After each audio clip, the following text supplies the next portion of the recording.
Okay. Ladies and gentlemen, I'm Tamika Tilleman. I'm the president of Project Liberty. We encourage you. Thank you very much. For the next 25 hours, you will be taking part in what is likely the most consequential conversation happening anywhere in the world. And befitting such an occasion, you are surrounded by some of the most extraordinary people in the world. And so we encourage you to put away your phones, silence your Slack channels. You are officially in the room where it happens. And this room exists in part thanks to our summit partners. And I want to take just a moment to express our deep gratitude to the organizations who have, along with Frank and our hosts at Georgetown, helped make this gathering possible. They include incredible media partners, Politico and The Onion. Brace yourselves for tonight's dinner. It's going to be quite something. All Tech is Human, Circle, Guggenheim, Human Change, Dfinity, Issue One, the Omidyar Network, Radical Exchange, and Consensys. The grand finale on that list, Consensys, is led by a visionary CEO, Joe Lubin, who I have known and admired for many years. And yesterday, we were thrilled to announce a groundbreaking partnership between Project Liberty and Consensys, along with the Frequency Network Foundation. Together, we will be building out a series of technology integrations that are designed to give people more choice in how their data is used, a voice in the way platforms operate, and a stake in the economic value that they create online. We are immensely excited about collaborating together to advance this work. From our earliest conversations, Joe has always understood that the internet is powered by both technical code and legal code, and that perspective is one of many reasons why he is ideally situated to join Congressman Ted Lieu, a key member of the House AI Caucus, and one of only 3 members of the House with a degree in computer science, and the virtuoso Chief Strategy Officer of Circle, Dante Disparte, for a conversation about how policy will shape the future of the web and the technology of trust. Please join me in welcoming them to the stage.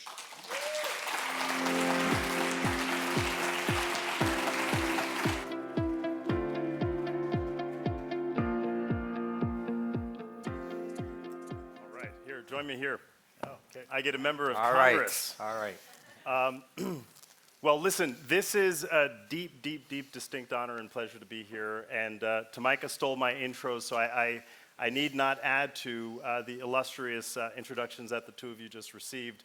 But it is nice to have a member of Congress now get asked the hard questions when I've often been the person in the awkward seat in the People's House. And so as Frank described it, nothing worth doing is worth doing alone. But what I've found of Washington's attitudes towards technology is that while we do have some pretty obvious and clear things to correct, the city's lack of action speaks to a little bit of a technophobia that has sort of crept into the policy conversation. And as a member of Congress who's not only from an academic vantage point well-versed in computer science and very, very active and hands-on in a number of committees of jurisdiction here, what can we get right from a policy vantage point to start unlocking an internet that actually serves people as opposed to serving the narrow interest of large companies?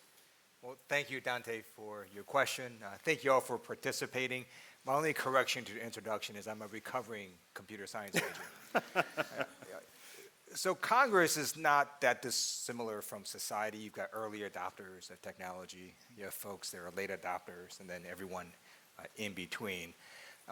And members of Congress are by nature generalists. So because we deal with 1,000 issues, none of us can be an expert on drip irrigation and nuclear weapons and cryptocurrency. That's just impossible.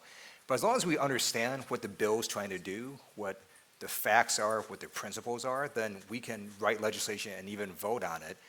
So for example, I don't really know how a Boeing 787 Dreamliner flies, but I voted on FAA reauthorization this year. So that's just part of the nature of how our government works.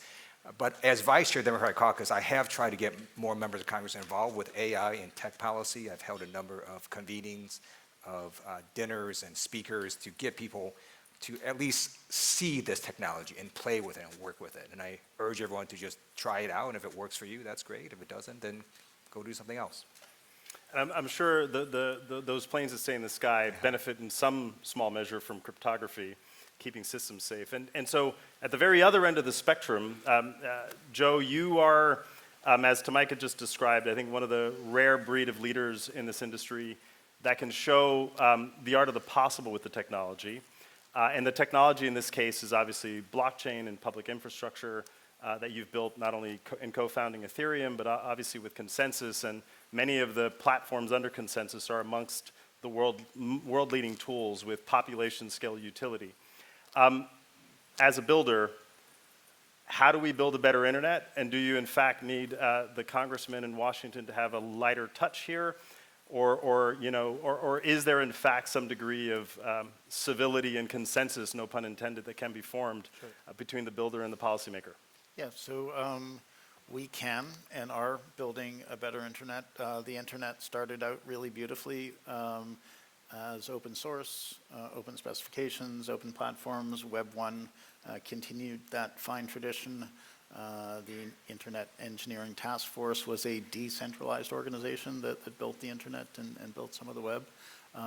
When a lot of money came into the industry, when big prizes became attainable, we didn't have sufficiently scalable, sufficiently mature decentralized protocol technology to continue to service a huge number of people with the innovations, e-commerce, social networking that were compelling without building centralized systems. Centralized systems became siloed systems, they became walled gardens, they started building moats rather than bridges, and it got worse from there. They added AI technology, enabling them to understand us better than we understand ourselves, enabling them to effectively addict ourselves and our children to the technology. And so Web 2 grew into big tech, and big tech has inadvertently, I think, as a sort of negative externality of what they were trying to do, they have built weapons of mass manipulation and made them available to anybody in the world that will pay for them. And so that has been really toxic and destructive of the social fabric on the planet.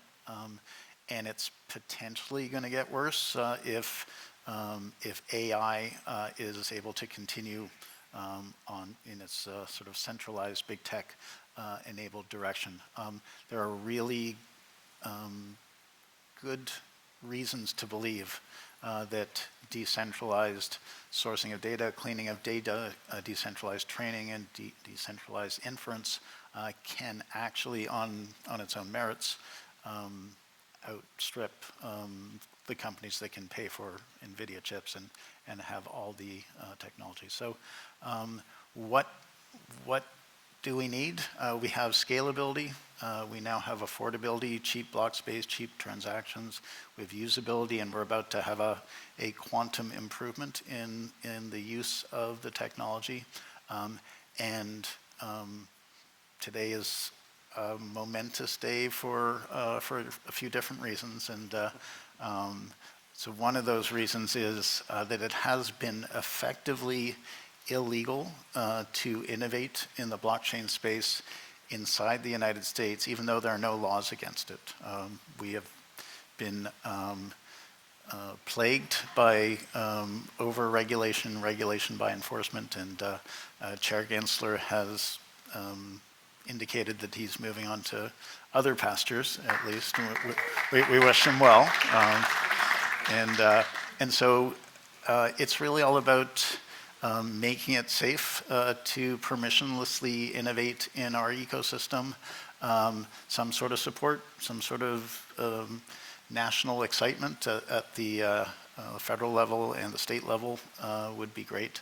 But mostly the internet won, or America won the internet essentially via safe harbors, via no taxation for a few years, and generally prudent treatment of a brand new technology. And so that's really all we need. The innovation is going to come fast and furious, so we don't want too much regulation. We need safety to innovate, and that's about it. That's great. Well, I think today's also a momentous day because this is the second time I share a stage with you today. So Congressman, here you have the actual other end of the spectrum, one of the great builders, saying that, you know, it is, while not illegal, it has been heavily stigmatized to develop and build in this market. Is part of the issue, as a member of Congress, and again, having spent an enormous amount of time in the halls of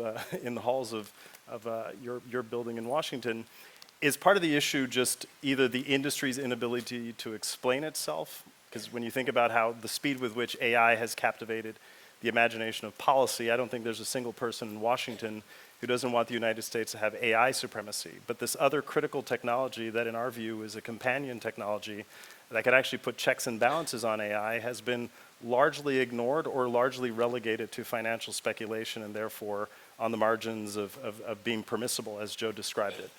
How do we correct for that as an industry or as participants, you know, in the audience?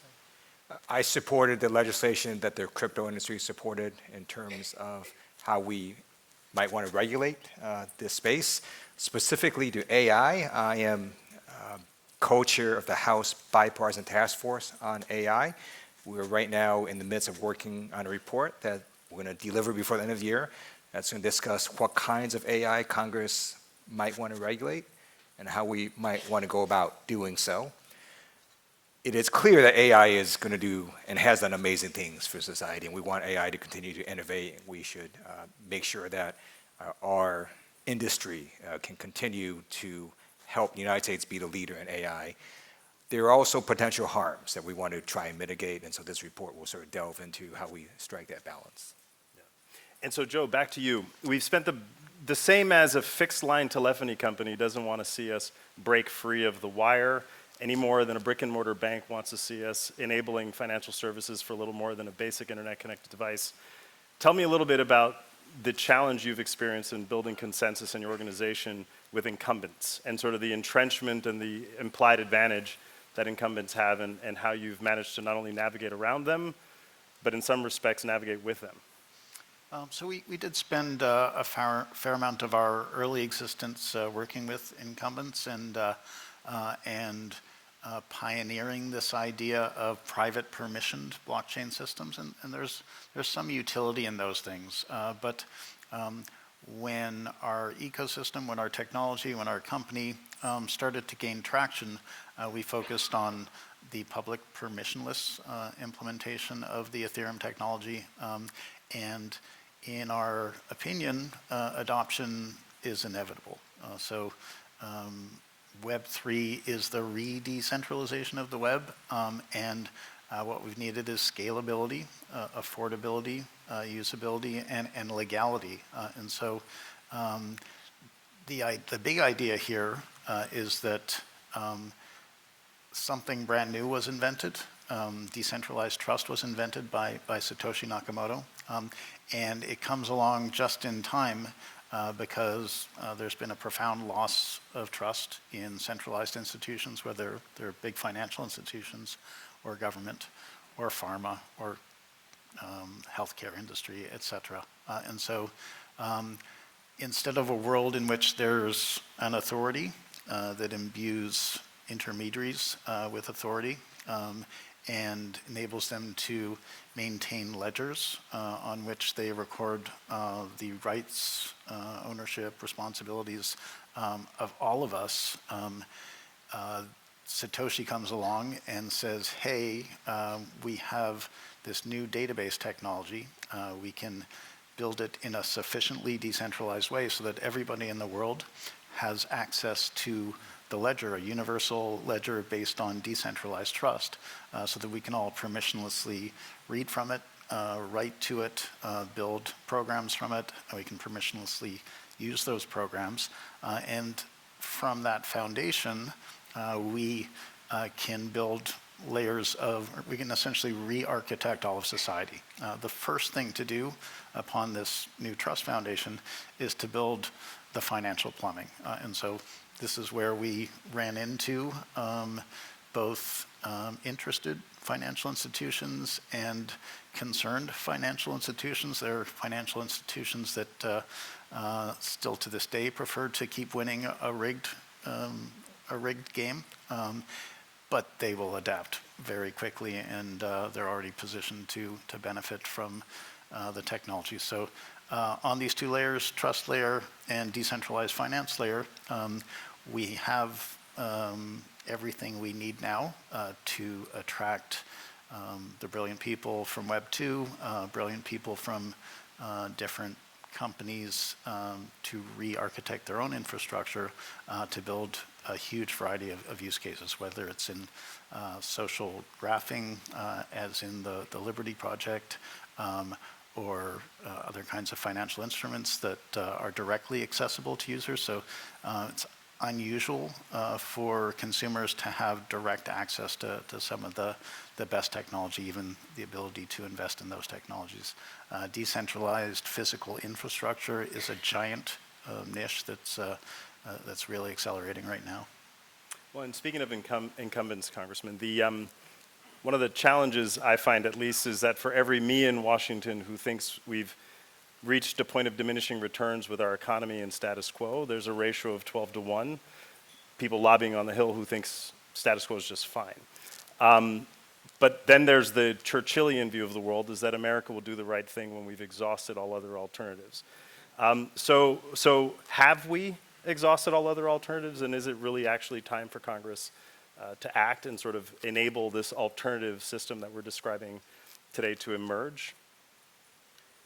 So there's nothing stopping, right, this technology to continue to innovate. One of the things that legislators do is we plagiarize. And so we'll see what happens, right, in other jurisdictions. So just specifically related to AI, for example, Europe put out a pretty prescriptive, comprehensive piece of AI legislation. And maybe that is the best thing since sliced bread. Maybe it's a total disaster. So we here in the United States can look at it and go, well, how's it going? And if it's going well, then maybe we copy parts of it. If it's not going well, maybe we don't do anything like that at all. We can see what some of the states are doing and learn from that. So there's something to be said for having some time pass, see how society sort of adjusts to the innovations in technology, and then assess, well, did all 57 harms that we predict happen? Or maybe just 2 of them did, and there's a 3rd one we never even thought of. And I think it's good to be somewhat humble with the rapid change in technology. And if you get something wrong as an act of Congress, you need another act of Congress to correct it. So I think we should show some humility. Hear, hear. Well, we have time for one very quick question from one audience member. Happy to call on an audience member if there's a quick question. Seeing none, then seeing one. Yeah, I'd love to hear more about, I'd love to hear more about the ways that the financial layer that you recently described can incentivize better behavior at higher layers of the net, especially around social media. Excellent, thank you. So the financial elements are both opportunities for people to participate, as well as infrastructure that can be used by decentralized governance, by social graphs and social networking. So people will very, very soon be able to use a debit card that is attached to their crypto wallet and pay for all their bills on the on credit card networks. We have a product like that's in beta right now. People will be able to earn their salaries getting paid directly in crypto, whether it's a stable coin or whether it's another token.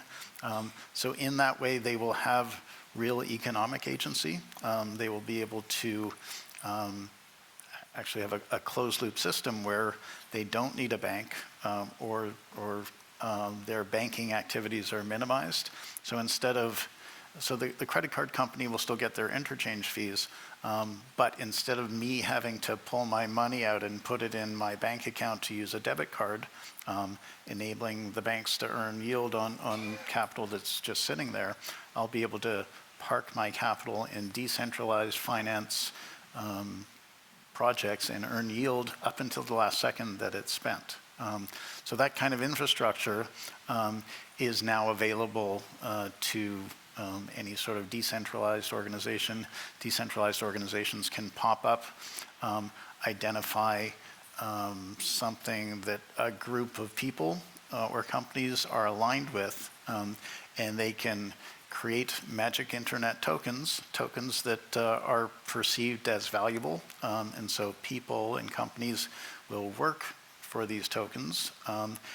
Tokens can be governance tokens, loyalty tokens, money tokens, equity tokens, and projects can be organized in a very granular way. They can set their goals and achieve their goals, continue operating, or just go away if they've achieved their goals. So we can expect with this new coordination infrastructure that makes it really easy, fast, and inexpensive for humans to coordinate even large projects. We can expect that a lot of the things that we care about can get taken care of by all of these new infrastructural elements rather than relying on government, which often doesn't serve 99% of the people that well.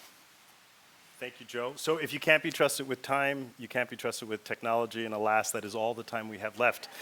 Congressman Joe Lubin, thank you very much. Thank you.